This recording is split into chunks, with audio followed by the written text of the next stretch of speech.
want to take a couple of minutes here to talk about this situation in the country. Here it is, February 10th, 2017, and it's been a while since I've been on this series, News from the Front, and we've seen now we've had the new President Trump, in for several weeks, and we've had a lot of things. Things are moving quickly here. Not all in a good direction, at least from what I see, but nonetheless, I'll try to put a little bit of this in context. So it looks to me like we're in a transitional period. I'm looking, if you look at this as the second American Revolution, then we would be still in a pre-revolutionary period, but I think we're in a transitional period towards some kind of open confrontation. I'm not thinking about violence or, this kind of thing, although we may well have violence at some point. We've had violence already. If you look at what happened in Berkeley in last week, and in several other cases, even in the past year, we've had violence in the streets. So how much violence will play into this whole process, I don't know, but we're right in the middle of it, and we're going to wait and see what happens.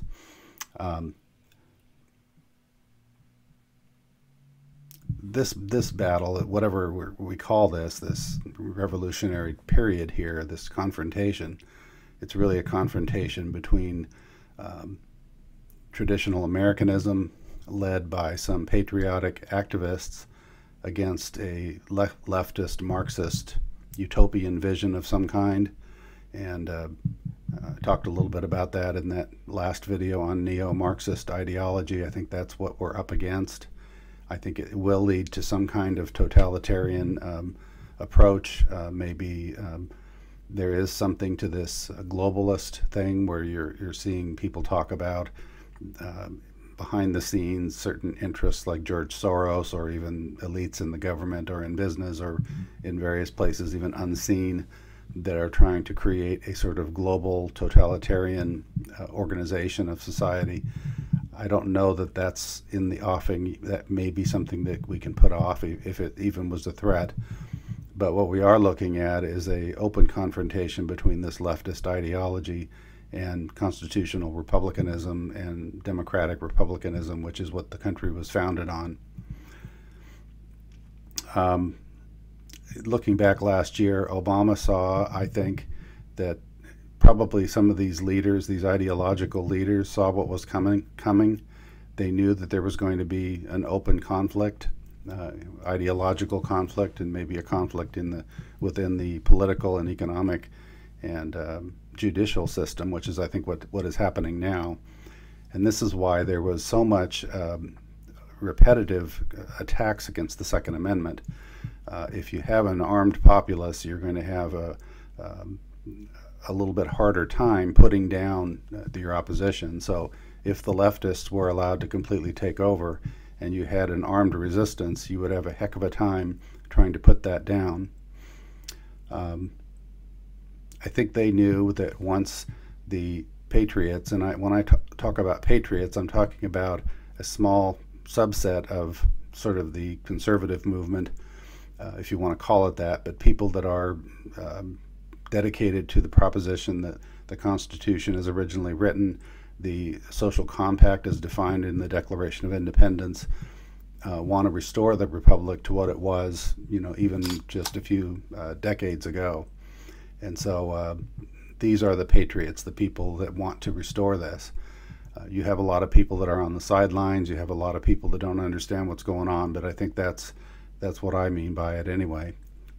So when the patriotic resistance recognized what was happening, I think the leftists realized there was going to be a confrontation, especially once we saw the full scope of the ground that had been taken. We've seen the ground being taken in the academic world, in the judiciary, in the political world, and throughout the entertainment and news complex. Even in government, largely the executive branch, all of the bureaucracy, the millions of people that work for the federal government are dominated by leftists, and you had a large population of leftists in the cities and the major population centers. And so it looked like we were going to have an impossible uphill battle, but we were still hoping.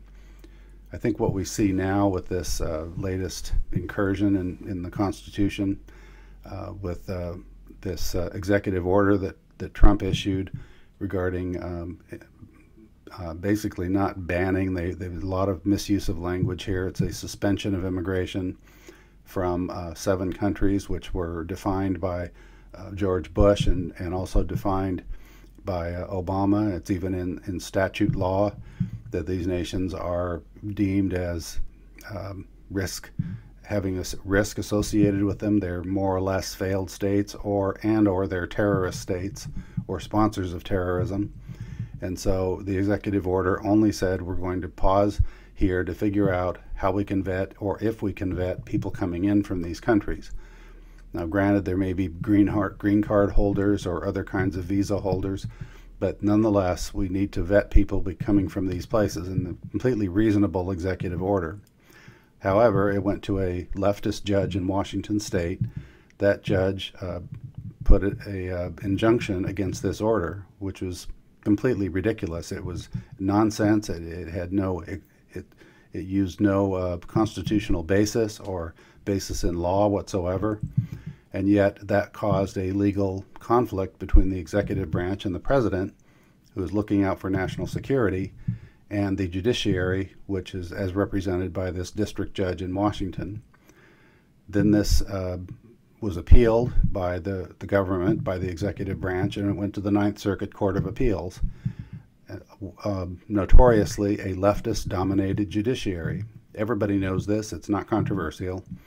And of course, the judiciary, the Ninth Circuit Court, upheld this ridiculous injunction. And so we're leading towards, and it's the precedent this sets that's worrying, because it looks like you're going to see, you can have this kind of thing happening with anything that happens in the government. If the Congress passes a law that says they're going to build a wall on our southern border, or if you have laws passed related to whether it's Obamacare or whether it's related to, school vouchers, things that the country favors and that we want to do to try and build up our institutions, give better opportunities to some of these horrible neighborhoods where the government schools are failing, like in Chicago and other big cities. These leftist judiciary activists are going to step in and try and stop it. And so it is a constitution, at least it's posing the likelihood that we're going to have either a constitutional crisis or we're going to have a problem with just surrendering to this sort of imperial judiciary at this point, and we don't have a country. We don't have a constitution. We have basically a bunch of people in black robes dictating what we should and can do. They can interpret or reinterpret or misinterpret the Constitution. They can interpret or misinterpret any kind of law, existing law or statute law, in any way that they want. And unless they're opposed, we are going to be subject to those things. So, the left, again, I think is in some ways in a desperate situation. If you look at the electoral map, you look at the last election, you look at the numbers of governors, for example, that are Republican, you look at legislatures across the states, in the individual states that are Republican, and the country is a vast sea of red. Now you have blue states, you have blue areas, in the population centers, but we do have an electoral advantage on the side of Republicans, and I'm not necessarily touting Republicans. I think Republicans are, in their own way, as bad as the Democrats in some respects. So we have issues with governance in general, but certainly the biggest threat to us is this leftist ideology that has completely taken over the Democrat Party, and the people that are, followers of this ideology are spread throughout our society in some key places, namely academia, the media and entertainment complex, and the executive, the bureaucracy of government, and the judiciary. A lot of this ideology, this twisted, distorted, overly intellectualized, basically theory of interpretation of the Constitution, is coming out of the main law schools, out of Harvard and Yale and other places, and they have basically eviscerated the original meaning of the Constitution and have decided they're going to make it whatever they want to make it, which is more along some kind of socialized Marxist kind of ideology. And this is what we're up against.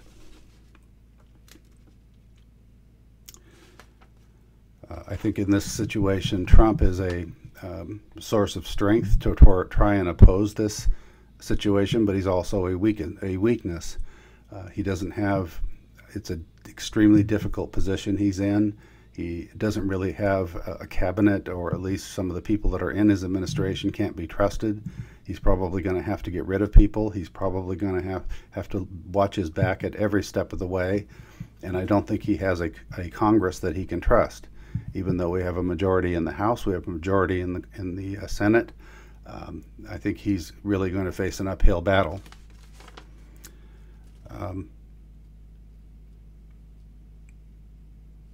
As far as the movement in general, the patriotic movement, I think we do have a large and growing segment of the population. It's probably a majority, although it could be close. I mean, if you look at the election, we still have a huge disparity between the rural areas or the more or less populated areas in large cities. So places like Los Angeles, the Bay Area, New York, even Atlanta, southern part of extreme of Texas, Illinois, these are still bastions of liberal leftist ideology to a large extent. So, but I think, and there was a majority. Trump did not win the popular vote. He won the Electoral College by a good margin. So just in terms of raw numbers, it's a very even battle right now, even though from a electoral standpoint, looking at districts, looking at the way that the country is organized, I think the patriotic side has the advantage. And I think that there is more people all the time.